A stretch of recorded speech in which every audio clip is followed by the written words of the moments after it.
Welcome, everybody. Welcome to the Wednesday Loving Kindness Meditation. My name is Alex. It's wonderful to be here with you today. Um, this is what I look like unshaven, and uh, change is good. All right, so I hope everyone is doing well.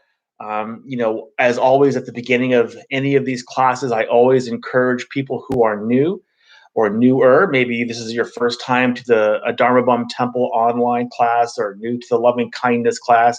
I encourage you, say hi, say something. It's always good to be engaged and to get engaged with your community, and it's a little bit difficult to do you know, um, on an online class, but it can still be done. And so if you're new, please say that you're new. Please tell me where you're from. If you are not new, do the same thing. Let me know that you're there and say hello. And yeah, just do that. Let's all just say hello first. And I think that's a good way to start off. All right. Whew, Lord, I had to hello, and everybody. Oh my goodness. It makes me feel so good when people say hello. Hello, Eric and Alan and Tamara and Jennifer and Lisa and Alan again. And hope you're doing well too, Alan. I am doing well. Yes, thank you. Whew. And Marisa and Jay and Jeremy and all the regulars are here. You know how much I love that. All right. Oh goodness. And Katie and Marcel and Jean. Oh my gosh, it's like a cornucopia of engagement, and boy, do I like that. I hope everyone is doing well. I'm doing well. It for some reason this rain has kind of put me in a good mood. I don't know why. I almost got caught in a torrential downpour at the grocery store, but I loved it. I don't know. Maybe I know that we need rain. Maybe that's it.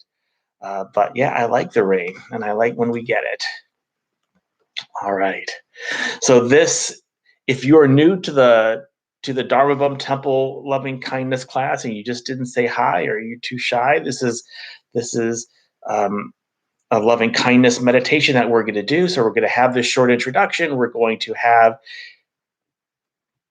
a meditation on loving kindness, and then we're going to have a discussion. Sometimes I have some things to say, and sometimes I really just want to hear from you.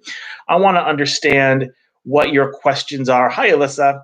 I want to understand what your questions are, what you're dealing with, what we're struggling with. Because this is a time of struggle. I mean, there's a lot of good news that has happened. They say they're going to have enough vaccines for everyone who wants one by the end of May, which is really good, which means that hopefully we can open faster. Because I know people are really antsy. I'm really antsy. I'm sick of this stuff, just as much as you are, but, I'm still pretty patient about it. I still wear my mask everywhere. And sometimes I forget, like I forgot when I went into the grocery store. I got almost to the door and I said, oh no, I have to go back. That happened twice today. I was a little bit absent-minded today.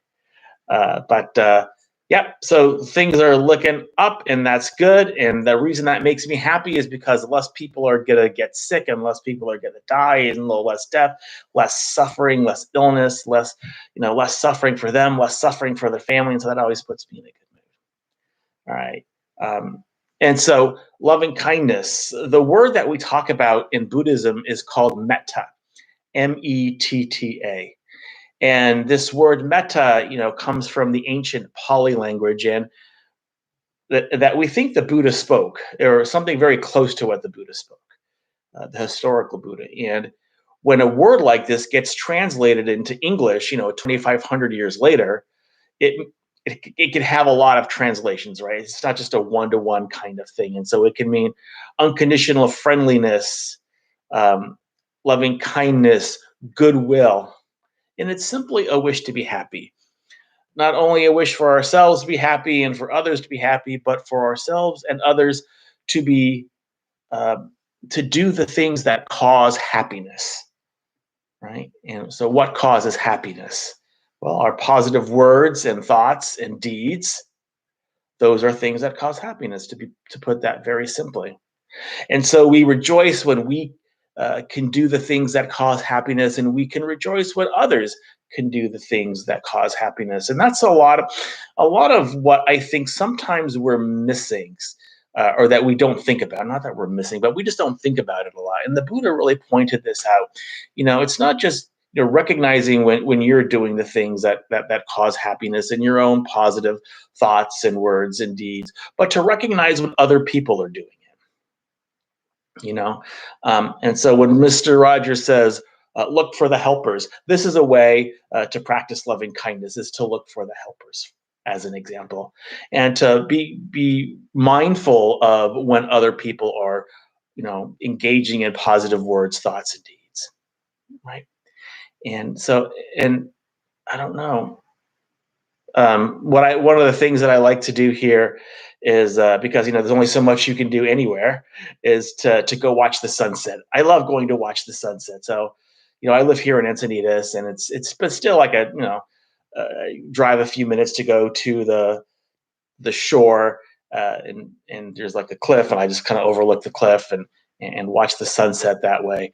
And it's just a beautiful thing, just to watch the sun go down, and to be grateful for the day, and to be grateful for all the people who are there, and just being happy, and making the sunset an event, this glorious event. And as I get older, the more I never looked at sunsets when I was younger. Now, as I'm older, I look at sunsets a lot, and I'm very, very grateful for them. All right. Okay. So we're going to do this loving kindness meditation.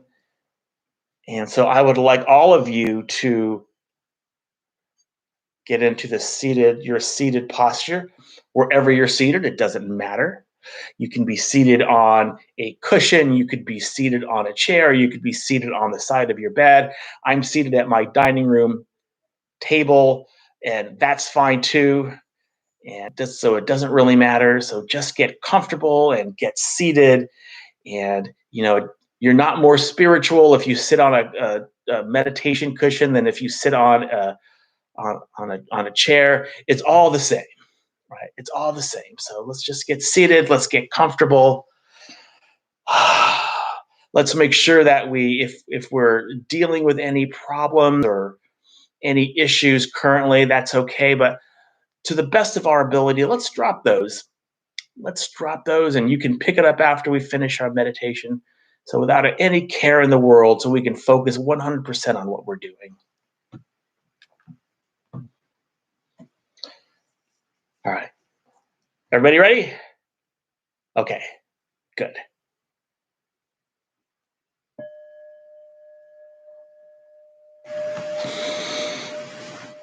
So just allow your eyes to close, making sure you have that seated position that's nice and comfortable and sustainable for you.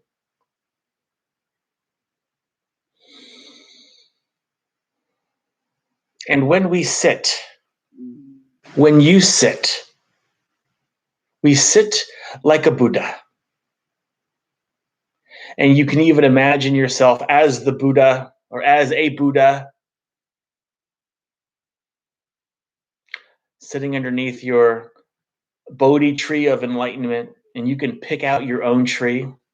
Each Buddha has their own tree of enlightenment.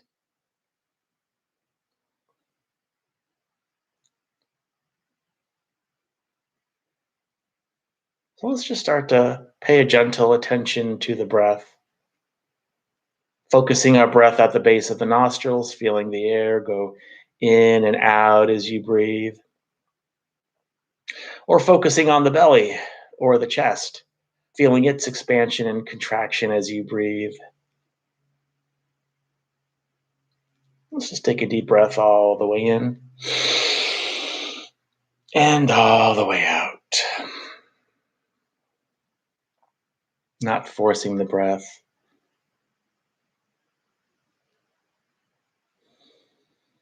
Just gently flowing with the in breath and gently flowing with the out breath. Just letting my words just kind of wash over you. with no stress or strain. So just for the next few minutes, just rest as gently as you can in the sensations of the breath.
And so to begin our practice of loving kindness, we're first going to think about a benefactor. And a benefactor is anyone who has shown us great love and great kindness. Someone is really easy to have these feelings for. You just think of this person, and because of what they have meant to you in the course of your life, you just smile. It's almost like you don't even have to think about what they've meant to you, the positive effect that happens when you think of this person or this person's. And these people can, be anybody you want. They could be living, they could be not. And so just call this person to mind and think about their own wish to be happy, their own wish to be safe, to be healthy in body and in mind. And so to practice loving kindness for them, you can just radiate loving kindness to them in any way you understand that word, radiate. And you can even picture like a beam of loving kindness going from your heart to theirs. And it could be any color, it could be pulsing, it could be warm, it could be cool, it could be anything that you want. Or if you don't like doing that, just radiate however you want to radiate. And thing that really helps this practice along is smiling. So just smile when you do.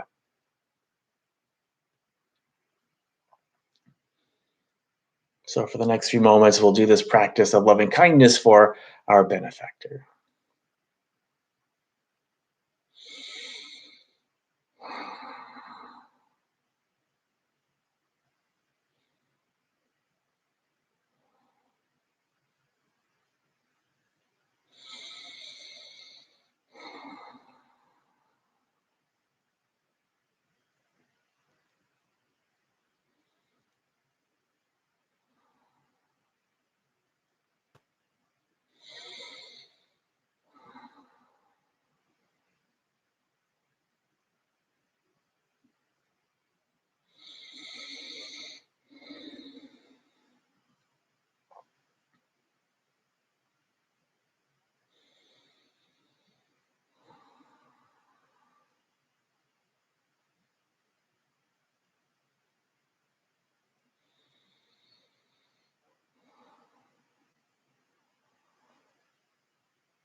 And now we can just kind of switch it up just a little bit and switch our focus and to now from doing this practice from a benefactor to now imagining our benefactor doing this practice for us.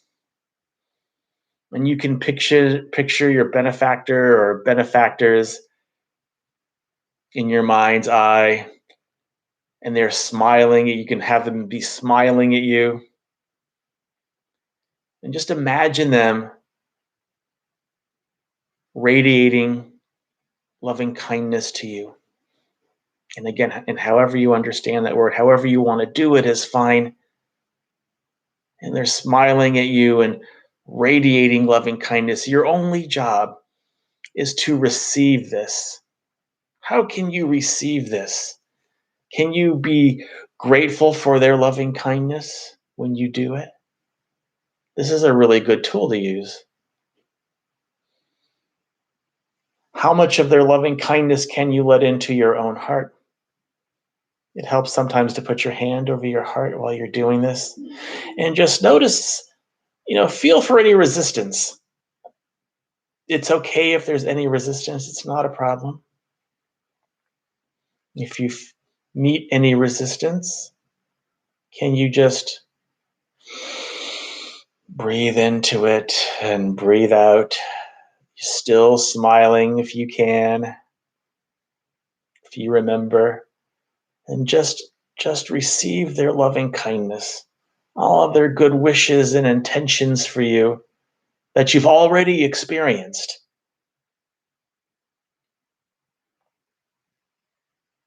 Can you accept all of it? So we'll just do this for the next few moments.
And now,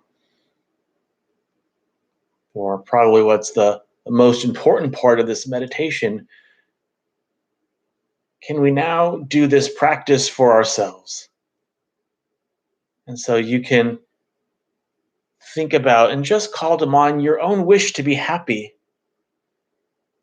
your own wish to be safe from inner and outer danger, your own wish to be healthy,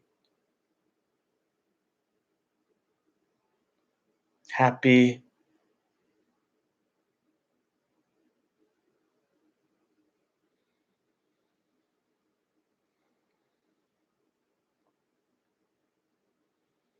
And can you either just kind of direct that beam of loving kindness back onto yourself? Or maybe you can even repeat phrases. May I be happy. May I be safe. May I be well. May I be at peace and live at ease in this world.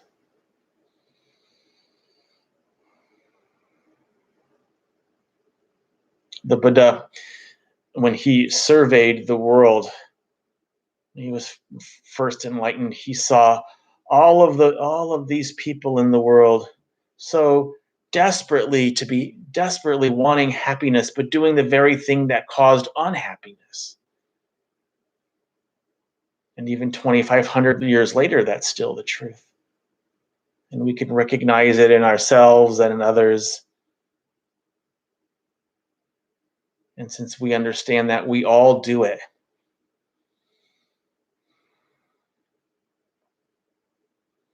can we then kind of give ourselves a break?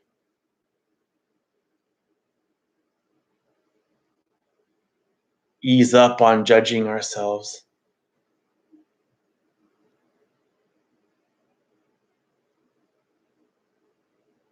and wish ourselves happiness. May I be happy. Maybe that's the only thing you say. May I be happy. And smile when you do it. And so we'll do this for the next few moments.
Now, finally, we can explore the limitless quality of the heart by doing this practice for all beings in all directions, whatever beings there may be.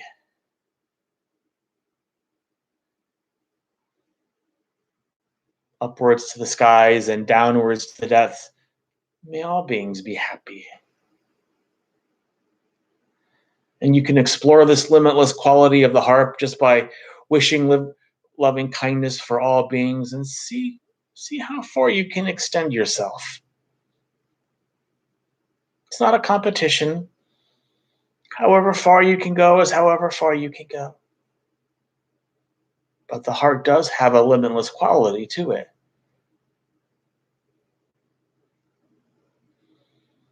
And with that understanding, we'll end this loving kindness meditation with loving kindness for all beings.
Just allow your eyes to close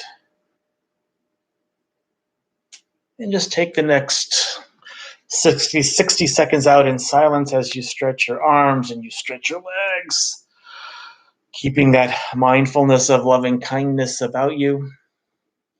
And then we will begin. If you have a question of any kind, you can type it into the chat box. It could be a question, it could be your experience of meditation. I like all of those things.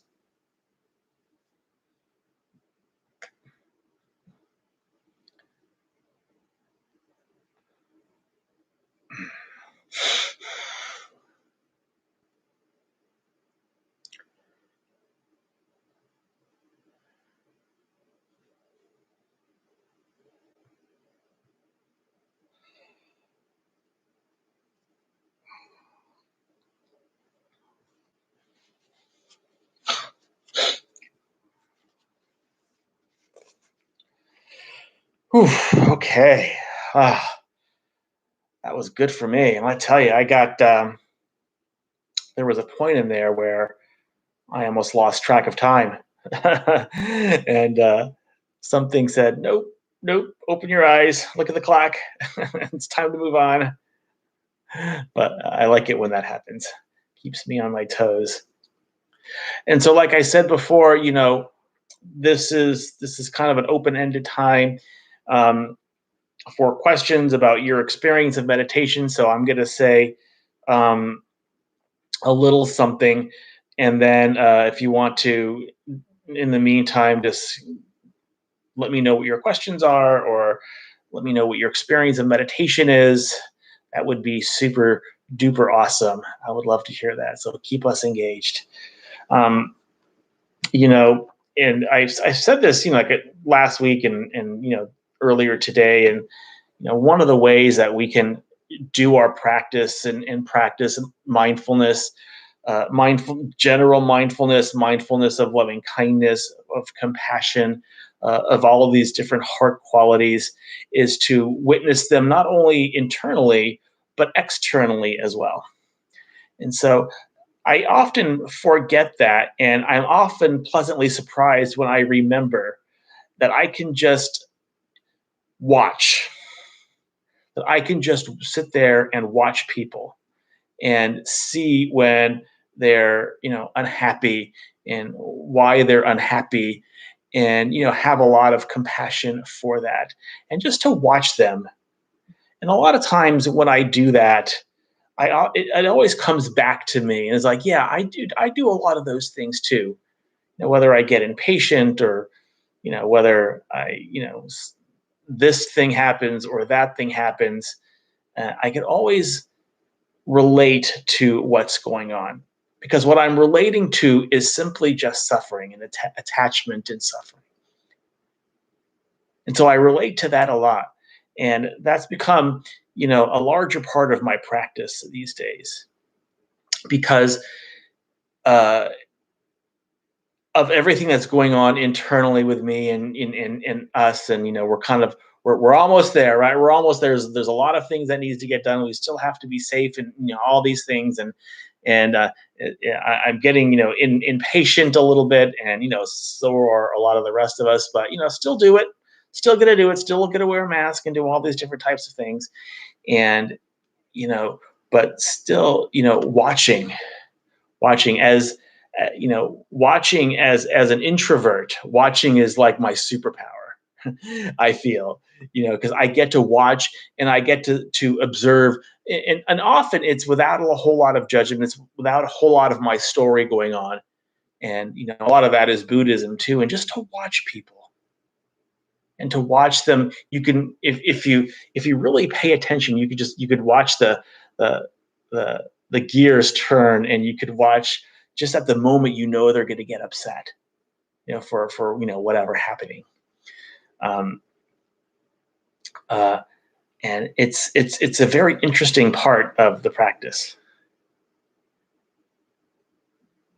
So Tamara has a question: can you speak a little bit more about cultivating happiness?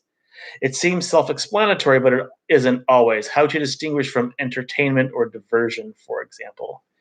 You know, um, uh, what cultivating happiness is essentially right effort, and right effort is part of the Noble Eightfold Path. It's part of the concentration section. Right effort, right mindfulness, right concentration, and to cultivate happiness, you have to know what causes happiness. Right? You have to know what causes happiness. And I'm sure you know what causes happiness. And a lot of it in right effort is um, skillfully acting as if. You know, we talk a lot about gladdening the mind, and thinking about things that we've done that caused happiness, and thinking about things that other people have done that caused happiness. thinking about our good qualities, thinking about other people's good qualities, thinking about skillful actions and times when people engaged in these skillful actions. This is cultivating happiness, happiness of the mind. Positive mind states. We want to cultivate positive mind states, and we also want to know how to keep the mind there. So it's kind of twofold, right?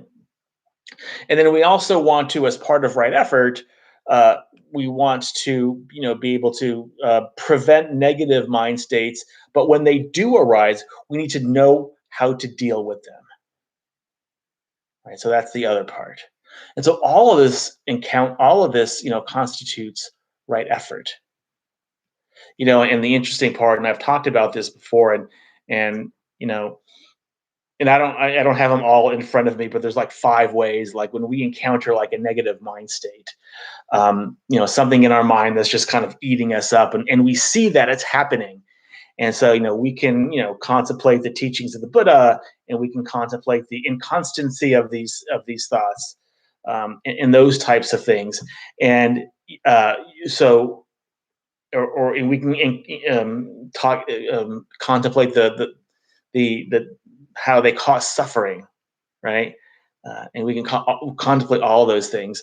And so there's like four main ways that the Buddha says, hey, if you have this negative mind state, you can here's different ways that you can do to kind of counter it and kind of turn it around. But then he goes, well, all right. Well, if none of those things work, what you can do then is close your eyes and gnash your teeth and force it out. I mean, he actually says this: close your eyes and gnash your teeth and like squeeze your fists and like, force it out. That's like the hammer method, like the get it out, get it out, get it out. And I thought that was hilarious when I talked about when I read that. I said, did he really say that? And I was talking to Tom Jeff, and he goes, yeah, man, he really said it. It's here in the book. That's what he said. Um, but for cultivating happiness specifically, because I know, Tamara, that was your question, and and and so we can cultivate it by uh, contemplating our own good qualities, our own good skillful qualities, about good skillful qualities in others, about events that you know specific events. Like it's essentially is to look for the helpers kind of strategy. That's why Mr. Rogers, like the awesome bodhisattva, he certainly was. And so it's as simple as that. It's as simple as that. And what are good qualities? Positive thoughts, actions, words. You know, all of these different types of things are easy to contemplate. I'm hoping they're easy to contemplate. So I hope that helps. Oh, sorry. Let me go back to your question about how to distinguish it from entertainment or diversion. And I think it's relatively straightforward. I mean, if you know that you're having distracting thoughts, um, you know, I know when I do it. I know when I'm having a distracting thought. Because a good question to ask yourself, if you think you're in diversion, is, and this is a good question to ask like anytime for any place, for anything, it doesn't really matter. Ask yourself, does this lead to suffering, or does this lead to the end of suffering? And if you practice enough, you're pretty much going to have the answer right away. I know when I engage in distraction and diversion, and not simply, you know, cultivating happiness and cultivating loving kindness. It's very, very, very easy, because I asked that very simple question. Is this leading to more happiness, or is this leading to suffering? Okay. So Jennifer asks, what are some ways to work with feeling judgmental towards others? or some ways to work with when you feel you're judging others and you know that's causing suffering, right? And it's the same thing. A lot of it, though, when I get this way, and of course I get this way, is to know that number one, the person that I'm harming is myself, right? Because this is an internal process. This kind of judgment, unless you're like externalizing it and just talking about it, right? But either way, understanding that this is happening is the first thing. Forgiving yourself for it happiness is the second thing, because you know that it's causing you suffering. And this is kind of where I bring this practice back to ourselves, is that we cause all of our own suffering, right? Whether we're judging others or whether we're doing it, whatever it is that we're doing, we are the causes of our own suffering. And so if you ask that same simple question, do these lead to suffering or do they lead to the end of suffering? You're going to have your answer right away. And I always find it helpful first to forgive yourself for this, because in our Western culture, the thing that we like to do so much is just beat ourselves up for it. Oh, I'm being judgmental of this person. Oh, and I recognize this. Oh, I'm so bad. No, you're not so bad. You're just having an unskillful thought. And the way to turn around an unskillful thought is to have a skillful thought. And the way to initially do that is just to recognize you're having this as an unskillful thought. Like, oh, this is an unskillful thought. It's actually, one of the hindrances, one of the 5 hindrances, right? Ill will. Like, oh, yeah, this judgment is in me. Yeah, not I'm judgmental, but this judgment is in me. This is the way that we can like depersonalize this. Instead of saying, I'm being judgmental, I'm bad, just say, oh, there's judgment in me. I feel judgment. Okay, this is a better way to do that. And so that if you're that way, if you feel if you kind of do it in this particular way, you can not personalize it so much and not beat yourself so much about like having these different types of thoughts. Like, oh, okay. And it's a very compassionate thing to do. You're being very kind to yourself when you're able to do that. When you're able to say, I'm not judgmental, but these are judgmental thoughts that I'm having. Right. So as much as you can, let's try to depersonalize that.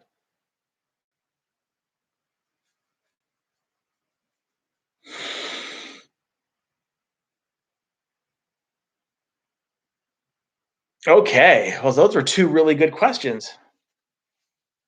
So what else do we have for today? We can talk about the instructions of meditation. You can talk about anything with Buddhism. Maybe I have the answer. Maybe I don't. You can talk about whatever it is that you want your experience of meditation. Well, of course, I'm always interested in that, of course.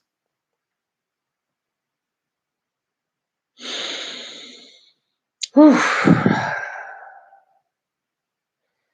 Take a sip of Gatorade while I wait.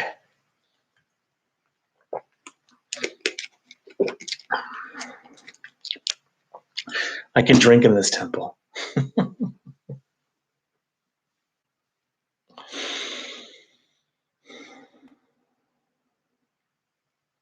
Or what you can do also is, if you don't have a specific question, I always want to know how you're doing. How are you doing? I talk a lot about how I know this is difficult, but maybe it's not so difficult for you, or maybe it's extra difficult for you. I don't know. Whatever you're going through, whatever's happening, I would love to know.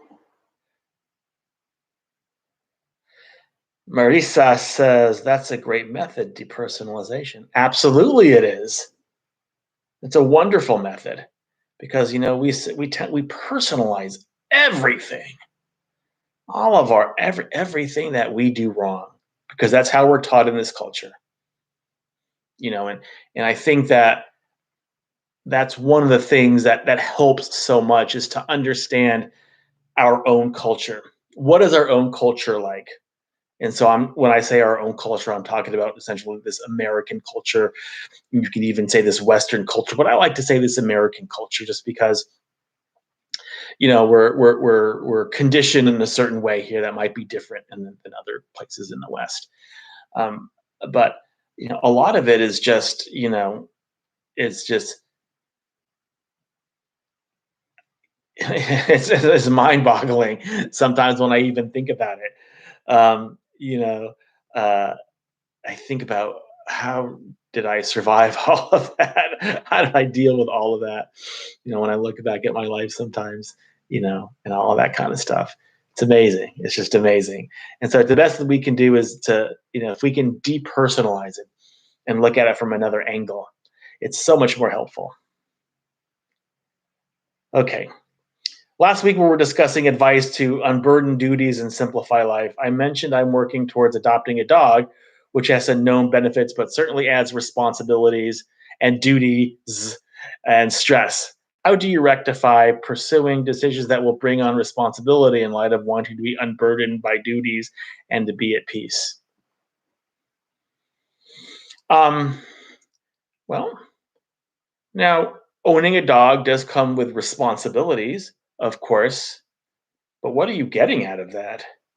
You're rescuing a dog, you're getting a living being who's going to love you unconditionally and who you're going to love, right? So that's all fine. I mean, even the monks had duties. The monks had certain responsibilities. Everybody has responsibilities. You're not going to be responsibility free, obviously, right? So just kind of look at it in that way. When a lot of times and I find this a lot with like high school kids and college kids. you know high school kids are trying to get into college, and to get into college you have to have all these activities and all these clubs and all these sports and all these tests and all these different types of things, and then you have family types of things, and that's so much. And then when you get into college, if you're getting into a sorority or fraternity or some club of some kind, there's all of those duties besides school, and they just pack it on, they pack it on, they pack it on because that's what they have to do. That's what they think that they have to do to become a producing member of society, is to have all of these duties, because that's the way that they're cultured. That's the way that they're conditioned,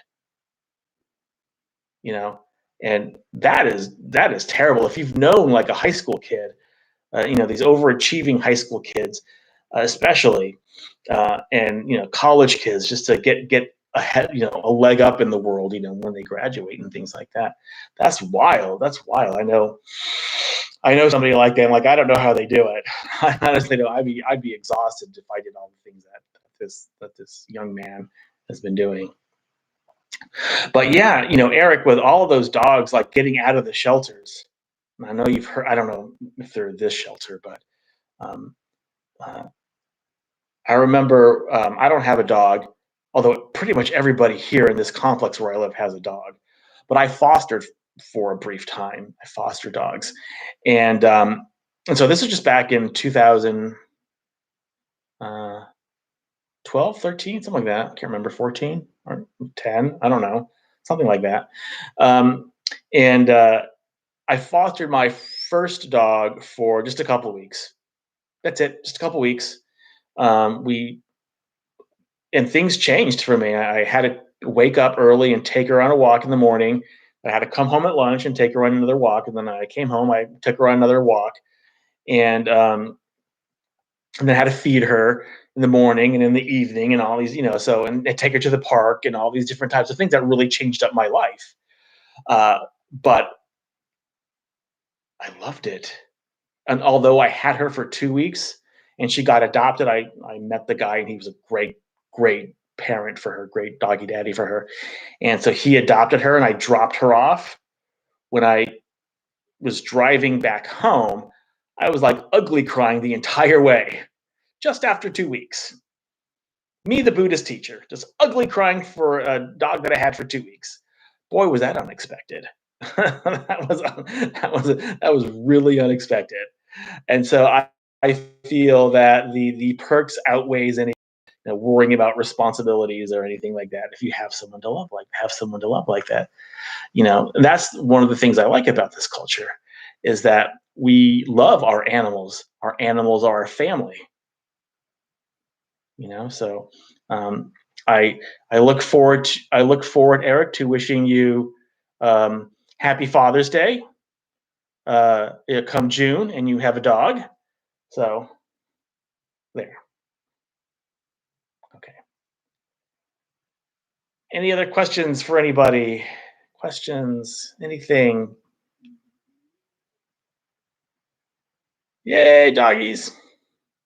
I love doggies. All right, guys. Thank you so much for coming. This has been the Loving Kindness class here at the Dharma Temple online. It's wonderful to have you here. We're here every Wednesday talking about loving kindness. Lisa says, I just wanted to say thank you. I was having a stressful day and noticed such a transformation attending tonight. Thank you. Thank you, Lisa. Thank you so much for saying that. You transformed me as well. And so does this class and everyone here. I'm so grateful for all of you. So let's join our palms together at our hearts, please. And may the benefits of this class, this meditation, this discussion be received by all beings. May all beings be free from suffering. May all beings be at peace. May all beings be joyful and at ease. May all beings be happy. May all beings be loved and seen for the beautiful, radiant beings that they are, that you are. Thank you for coming.